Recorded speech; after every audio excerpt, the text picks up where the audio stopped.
Before we get to today's podcast, I want to apologize first if my voice has a bit of a nasal quality in spots as you listen to it.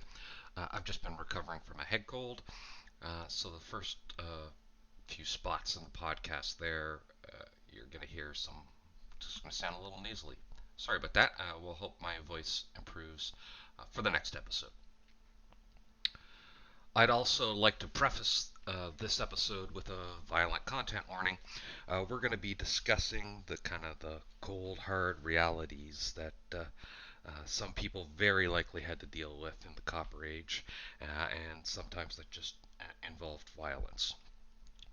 So if you're a parent listening and you have a child within earshot, you may want to just take note of this ahead of time. And if you're under 14, you may or may not want to get permission from your guardian ahead of listening further. One last preamble before we get into the content here is that I want to include a disclaimer that I am not a historian, I'm not an educator, or any of those things.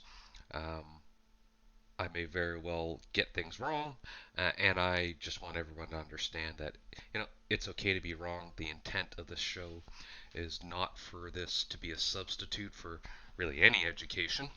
The intent is really just to get you interested enough in this topic to maybe have you do a little digging in your own, and may or may not find this entertaining. That's really what this is about, is just we want it to be entertaining. We want to have some context to reality in that, and then tie that back into the actual fiction.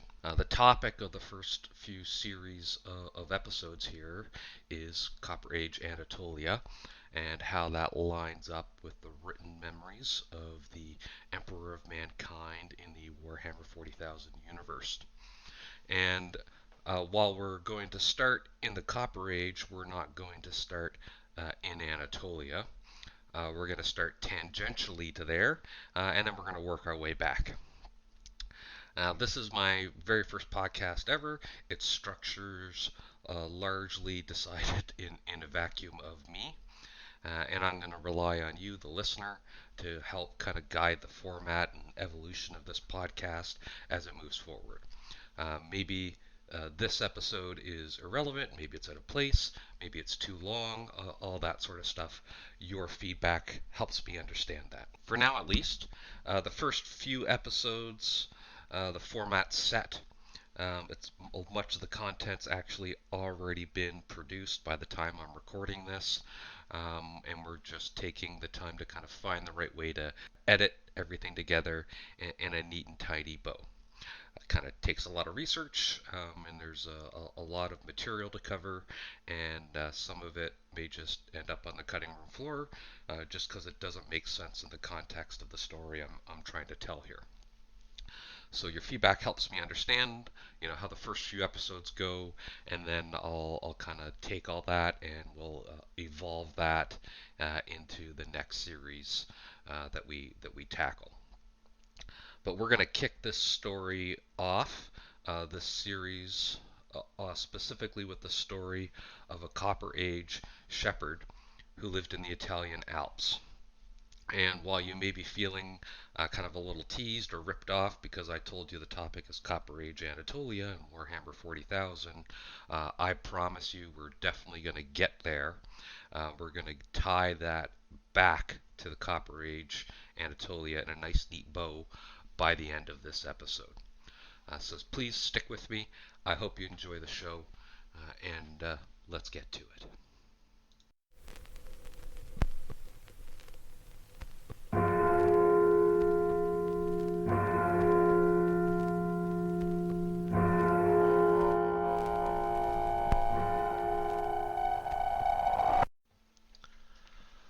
I want you to close your eyes for a moment,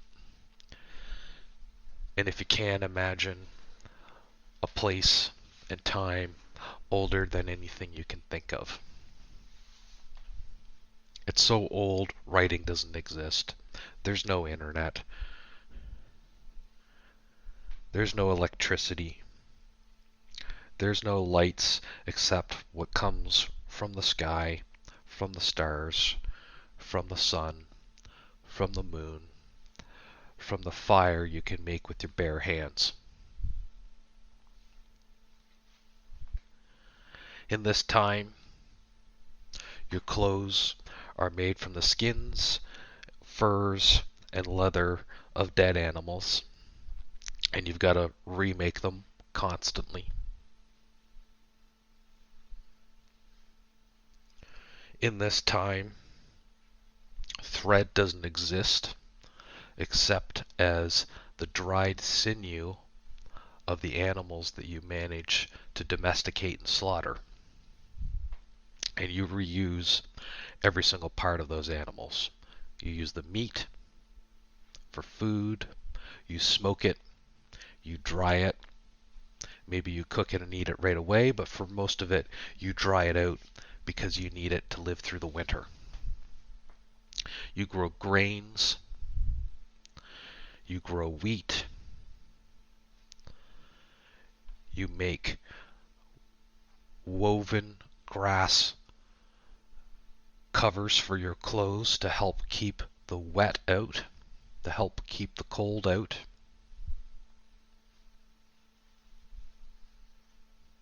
Your shoes, if you're lucky, there's a highly skilled cobbler in your village.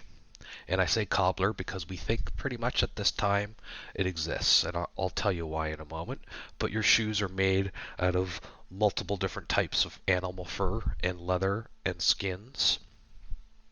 Maybe you've got bear skin soles on your feet and softer deer skin or goat hide for the tops of your shoes or boots. You've got dried grass woven together as kind of your what you would call prehistoric or primitive socks at this time. You don't wear it, but they're stuffed in your shoes.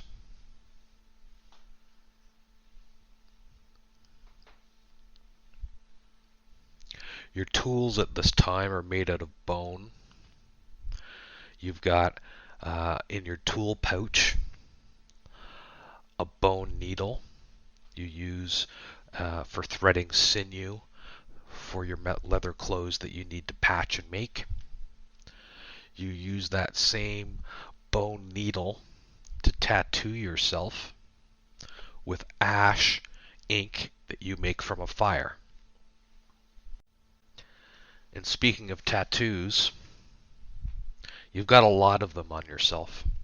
You're an old man. You're in your 40s. You've got tattoos of several parallel lines, maybe little waves, dots, circles, X's, and they're all over your body. They're around your knees, they're around your ankles, they're around your elbows, they're all over your stomach. And it's there not because it's decorative, maybe, but I'm going to tell you why in a little while, but it's there because it's ancient magic. It's medicine. This is the cutting edge of medical technology, and you've got it all over your body.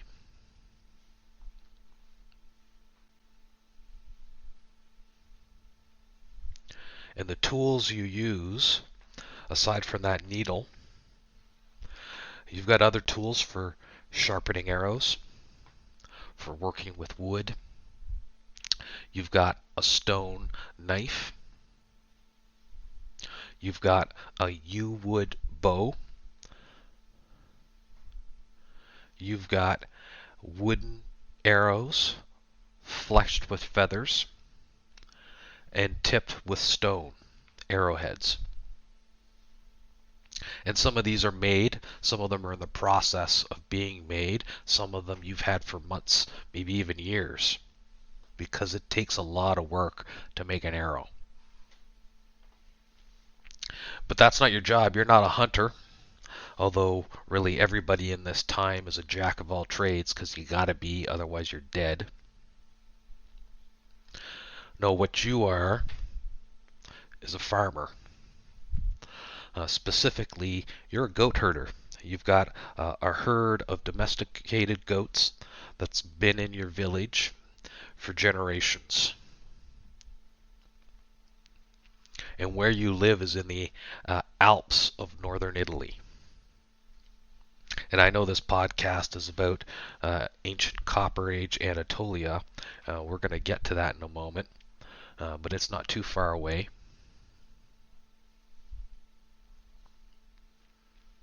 And the goats you've been raising for generations, you make cheese off of them. You can't really eat it, but other people in your village does. Now you use the fur for clothes, you use the sinew for thread, you use the bones for marrow and tools, and the blood you use, it's sauce for your meat that you're going to eat at feast season. And if that sounds a little gross, just take a look at haggis and blood sausage. That stuff didn't come out of nowhere. And in your life, in this village, you're doing the same job that your family's been doing for forever. You take your goats and you go up into the Alps where there's some grass for them to feed on. And every day or two, you move to a new pasture in the Alps. And when you run out of food, and you can't scavenge anymore up there, you take the herd back down to your village. You get some more food and supplies, and then you go back up there for a few more weeks. And then you come back down, and then you slaughter some of those goats, and that's what you do all year round. You've got a farm that's being tended to, and on that farm you grow grain. You've got some wheat, maybe some barley. You grind it together, and bread is made. And if you're really lucky, maybe you make some really weak beer because water's not very trustworthy. And now that we know a little bit about where you are and what you're doing and what you're wearing, let's go along a little bit more deeper into some of your tools because they're going to play a big part in this story that we're about building here. I mentioned our bow and our arrows, most of which are partially made. I didn't get to our axe yet. We've got a special axe. And like I mentioned, we're a jack of all trades in this era. And we've got somebody in the village who specializes in making fancy boots and shoes for us. But I've got a special skill too. I know where to find copper. And it's not hard to find in the mountains that I work in, but it's there. And it's cold, but it's there, and I can find it because my dad knew where it was, and his dad knew where it was, and this has been a secret of this village for as long as anybody can remember. And in this copper, we know how to make a forge that gets hot enough that lets us melt copper. And it's not easy taking copper ore from the top of the Swiss Alps, Italian Alps, taking it down the hill, and then building a forge strong enough, airtight enough, and putting it with the right types of materials in order to separate copper ore from random rock.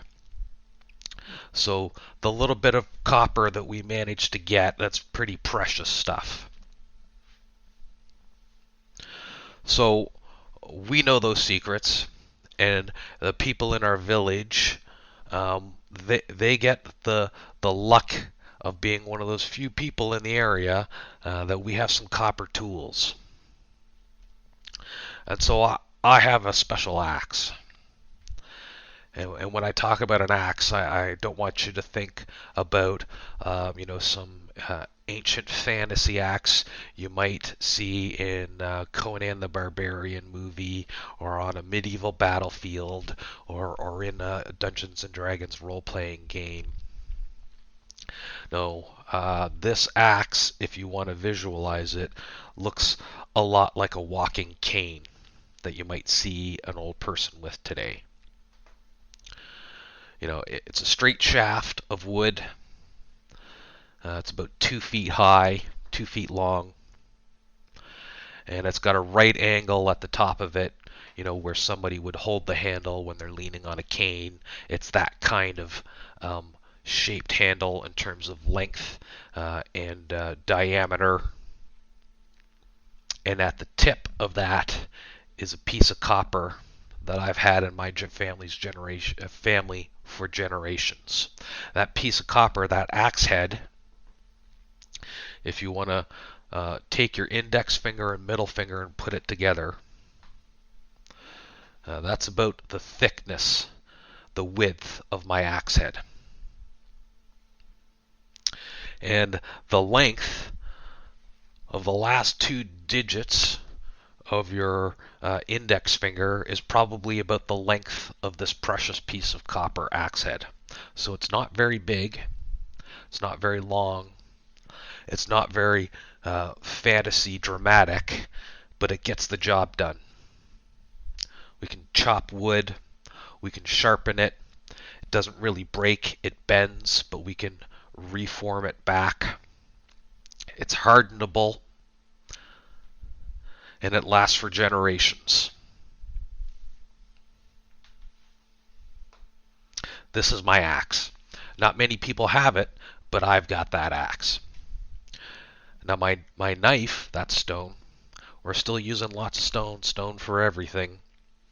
But I'm one of the few people that has this little bit of copper that we managed to smelt down and forge and shape into a little bitty bit of blade, which we've buried into this tip of wood. It's glued there with some tar from a tree, and then wrapped in leather sinew. That's what's holding our precious piece of copper into this axe shaft.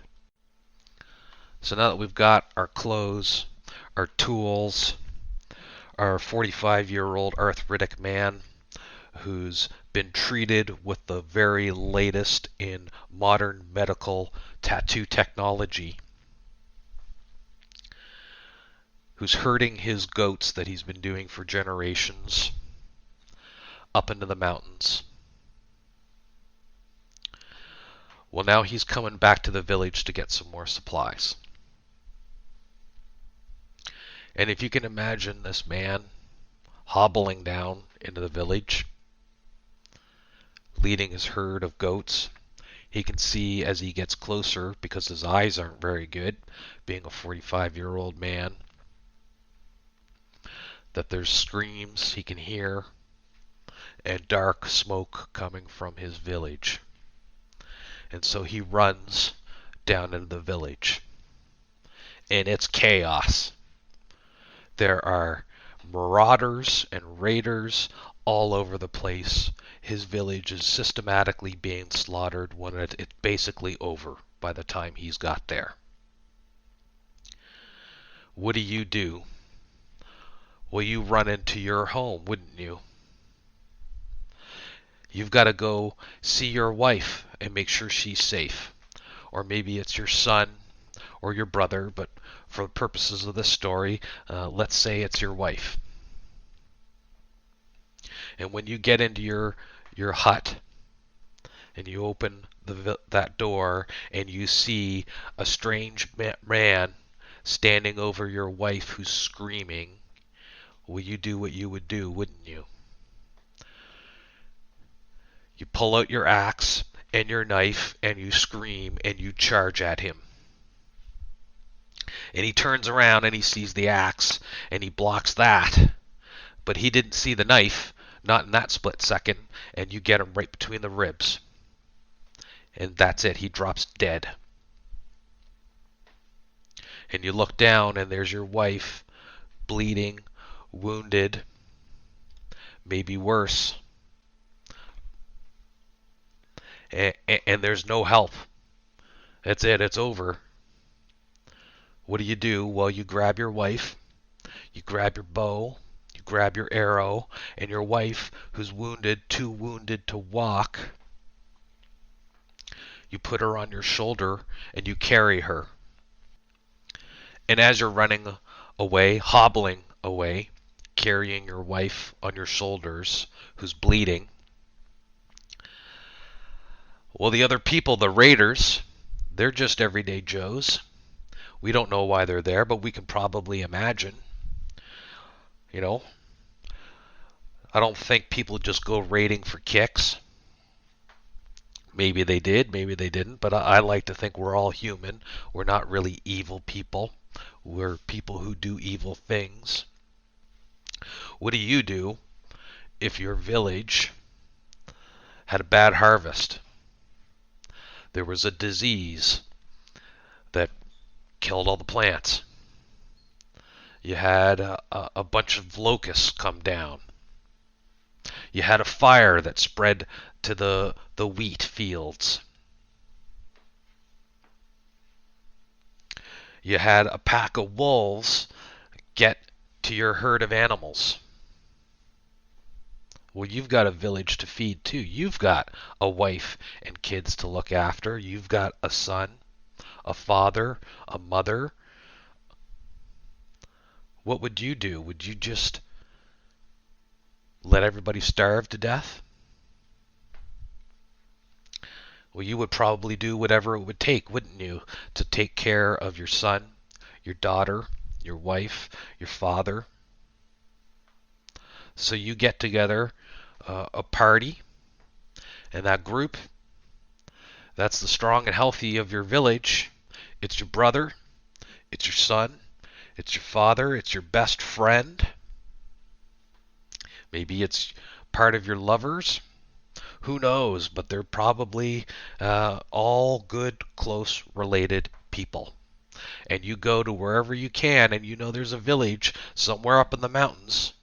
You know that because a long time ago, somebody traded for a piece of copper with them. And so you go to this village.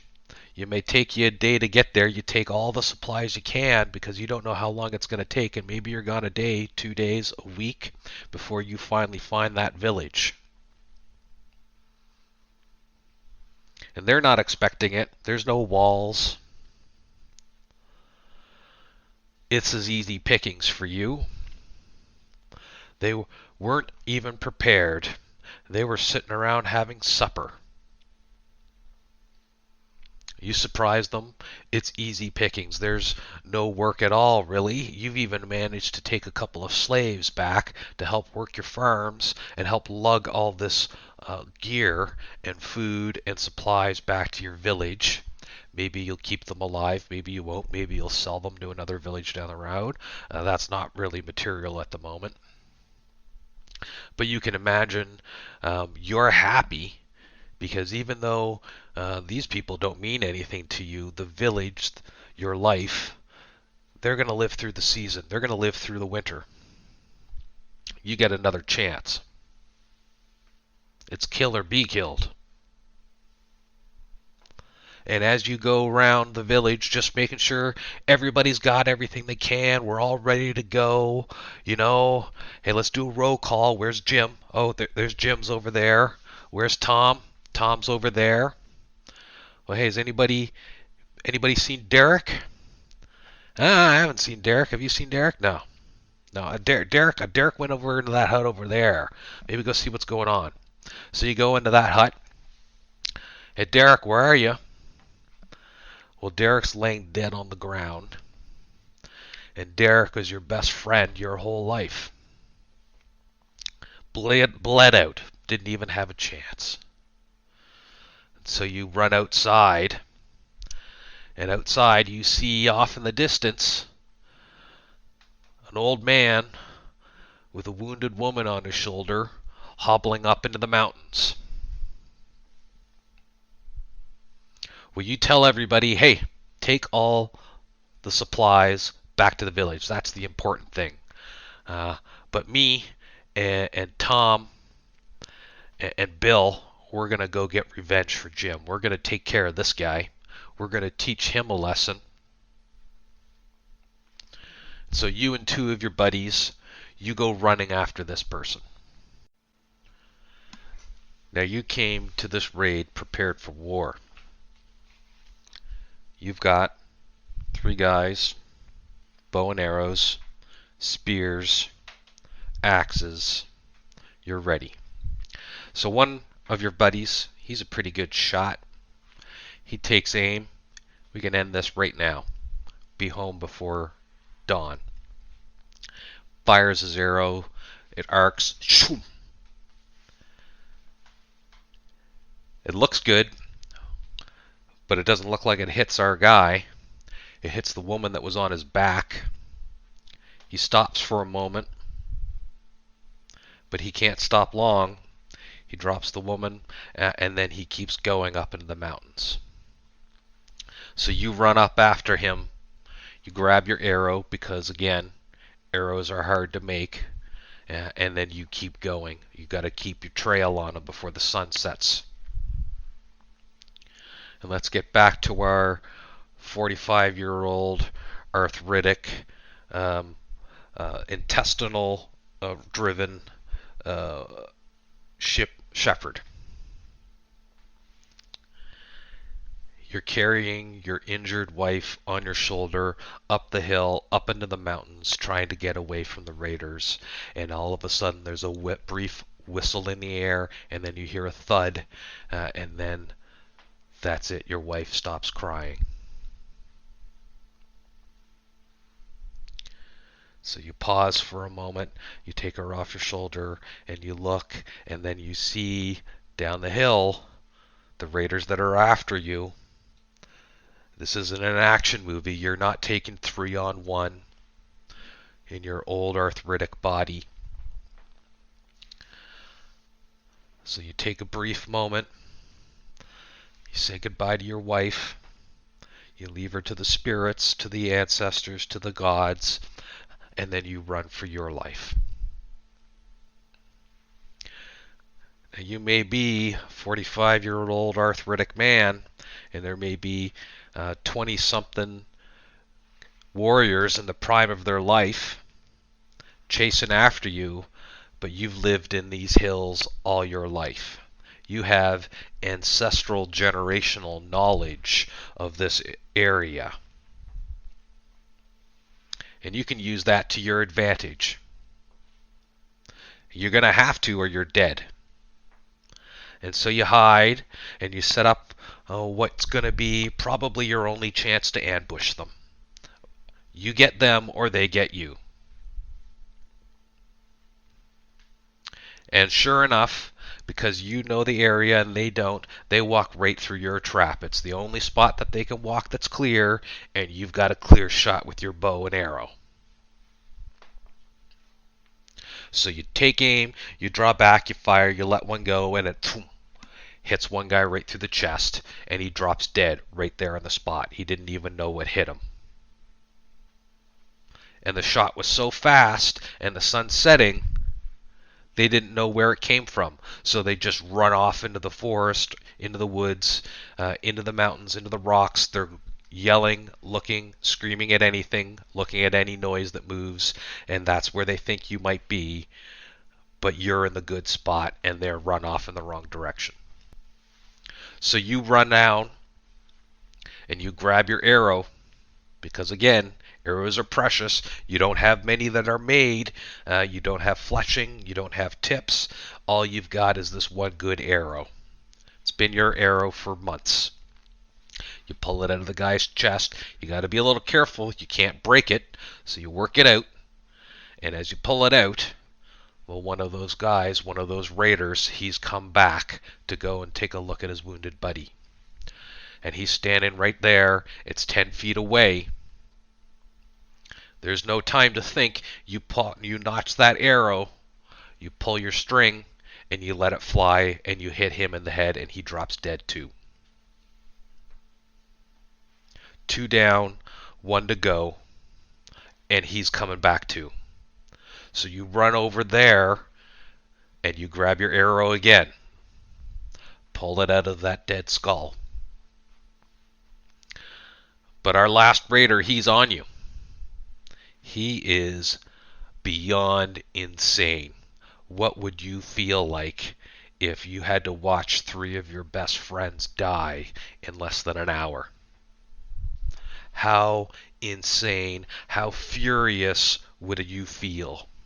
What if it wasn't just your best friend? What if it was your lover? What if that was your son or your father?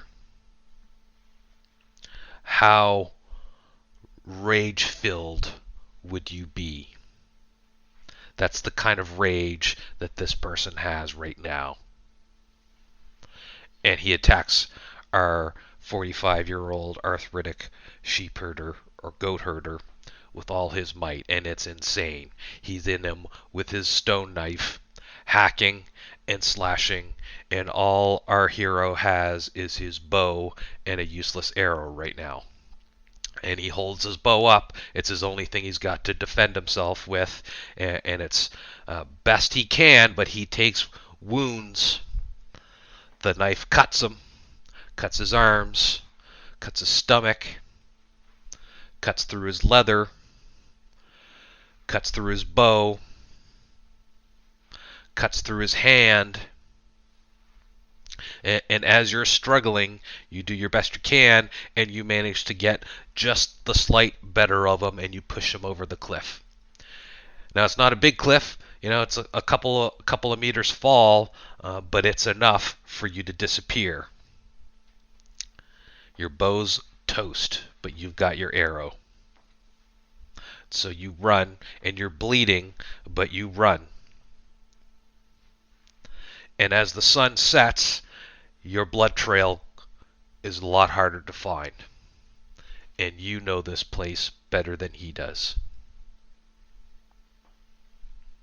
And so the sun is down, and he's somewhere looking for you, and you're bleeding. Your one good hand cut to the bone.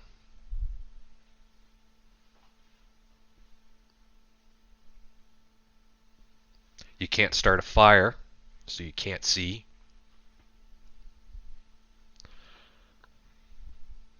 But there's wood around.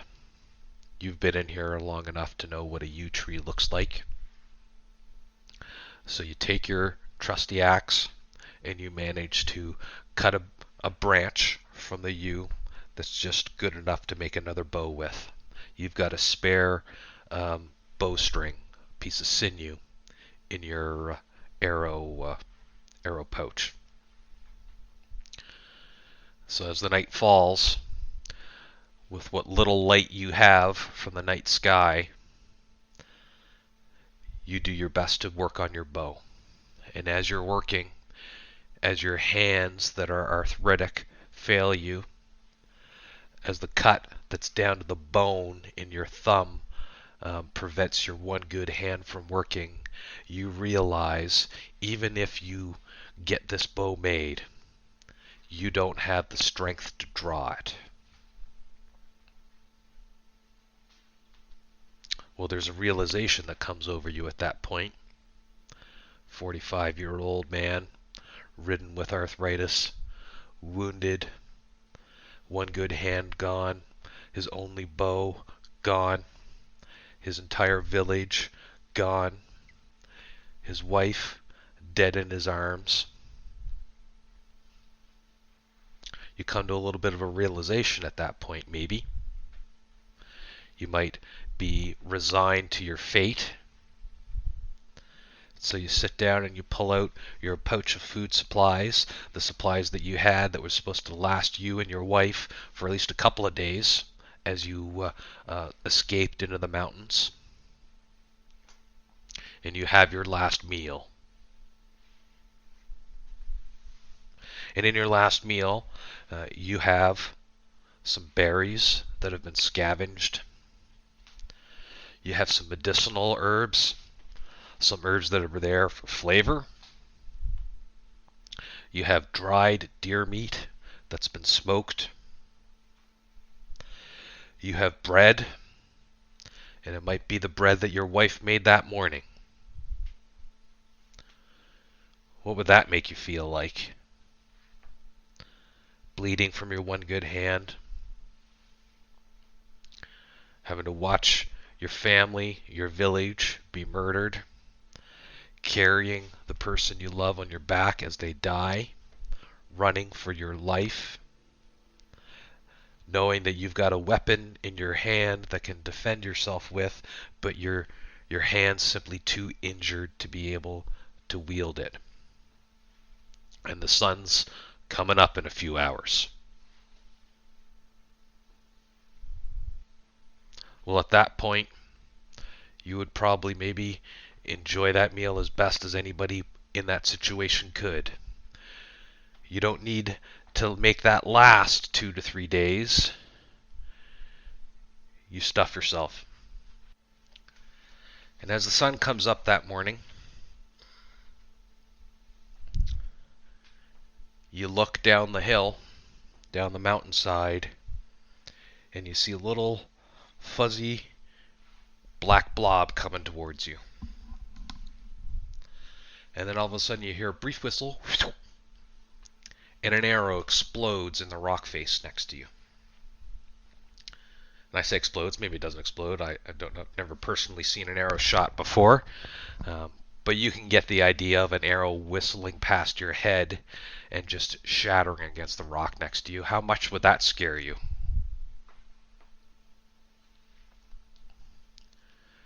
Well, he's found you, hasn't he? This is it. You've got one good hand, and it's your wrong hand. It's your off hand. You've got an unfinished bow. You've got one good arrow. You've got a copper axe and a knife. And you're arthritic, and you're injured, and you're bleeding, and you got a murderous marauder who's just slaughtered your village just moments away. Would you stand and fight? Maybe you try to run for your life, lose them in the rocks, lose them in the hills. You did it once before, maybe you can do it again. So you run. And while you're running, you feel a thud in your back shoulder and you drop to the ground. The air leaves your body. You can barely draw breath. Your shoulder turns numb right down from your shoulder all the way to your fingertips. You can't even lift that half-made bow that you've got. And you try to get up, but again, your one arm isn't working. And on your other hand, well, that's been cut down to the bone. So all you can do is really crawl, if that. And as you're crawling your way to some cover, you can hear footsteps coming behind you. And out of the peripheral vision, as you lay there, can't even grip your axe to defend yourself with. You're looking down at the axe that's been in your family for generations. You're looking down at the broken bow that maybe might have saved your life. And you can see from your side of your vision, you can see him reach down and grab a rock in his hands. And that's the end of the story of our shepherd.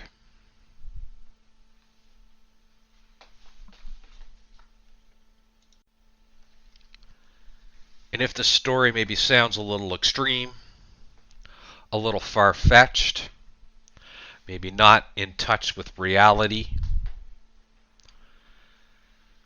know that you can look up the story of Otsi, who was a Copper Age goat shepherd who lived in the Italian Alps. And Otsi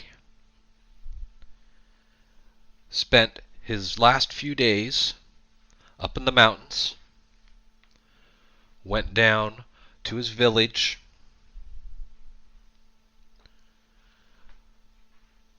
and then ran back up into the mountains. And while this was happening, he got an injury on his left hand that cut him down to the bone. He had other cuts and injuries all over his arms and torso.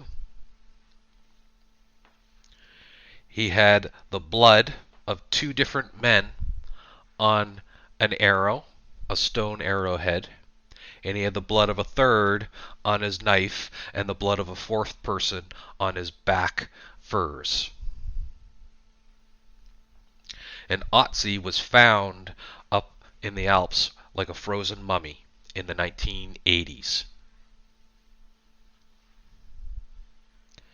And because he was so well preserved over the years, diagnostic technology and science has improved so much that they've been able to analyze Otsi a little more and more every few years and glean a little bit more information out of him. We know about the equipment he had, we know about the clothes that he wore, we know about the animals that made up the furs that he wore, we know about the blood that was on his tools and weapons. We even know what he ate for his last two meals.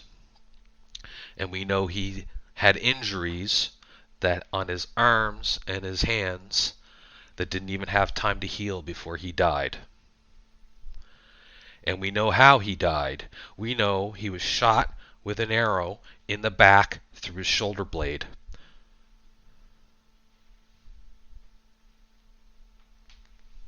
And we know he had blunt force trauma to his head. Now there's probably 1,000 different ways that story could have been told. But you can kind of imagine the scenario where that would have happened. You can imagine the life of a prehistoric goat herder.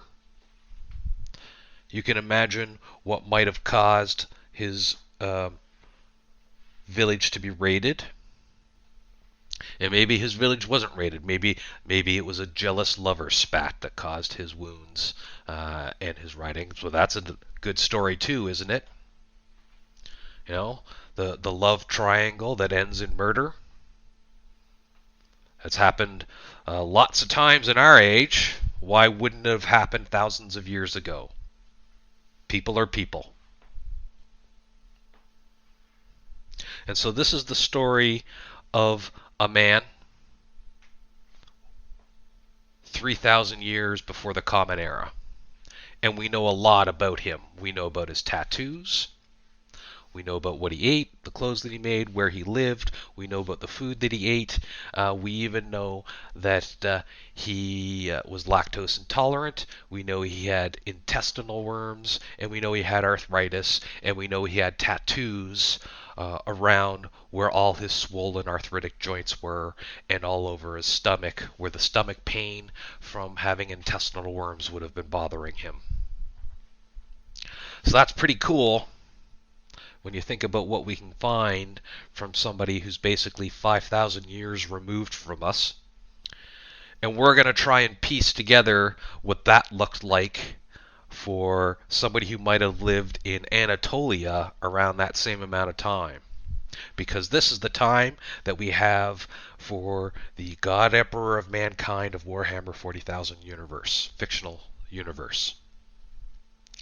From his own mouth, we know he's been around this time. We have his own memories on paper that describe his life, his early life anyways, in Anatolia during 3000 before Common Era.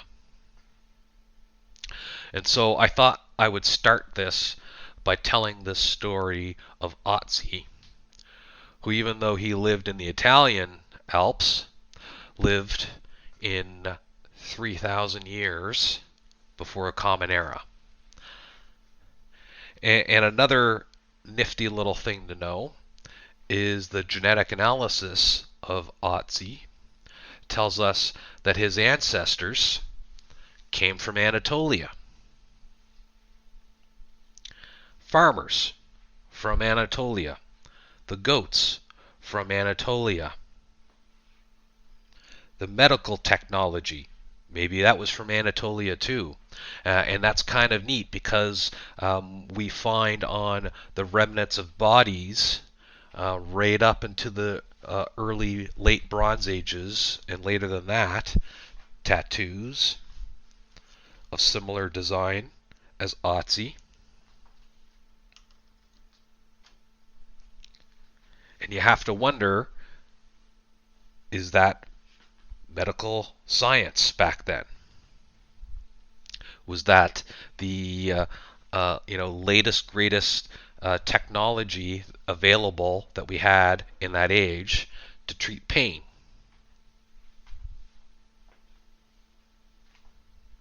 So as we go through this podcast, we're going to talk about not only what was happening in the world to provide context for that time, but also to talk about what the life was like of somebody who lived in that time, from what we know. And I'm going to be honest, I'm a fan of history and fiction. I'm not a student of fiction or history. I don't have any education degrees in those fields. I studied it a lot at university, but I am not, I held no PhDs, I hold no masters, I'm not a doctor in any of this sort of stuff, but I am somebody who's a fan of all this stuff, and I thought it would be cool for other people who have interest in those things to maybe have somebody describe some of this to them, and maybe you can say, hey, geez, that's kind of cool. I never thought of it that way. That's what this is about. So if you want to hear more of this kind of thing, keep on this podcast journey with me as we go through this, and we're going to dig a little deeper into what the world of the Copper Age looked like. What did it look like in Anatolia? What did it look like in the rest of the world? What was happening? What did people live like?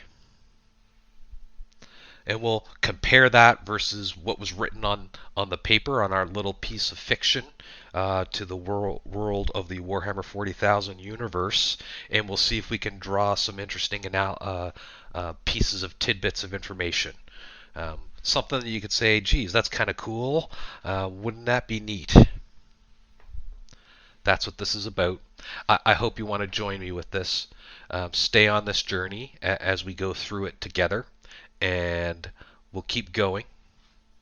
And if you can, join me for our next podcast, and we'll go deeper into what life was actually like in Copper Age Anatolia. What was the world like? What were the people like? And we'll compare that to what was written on paper. Thank you very much.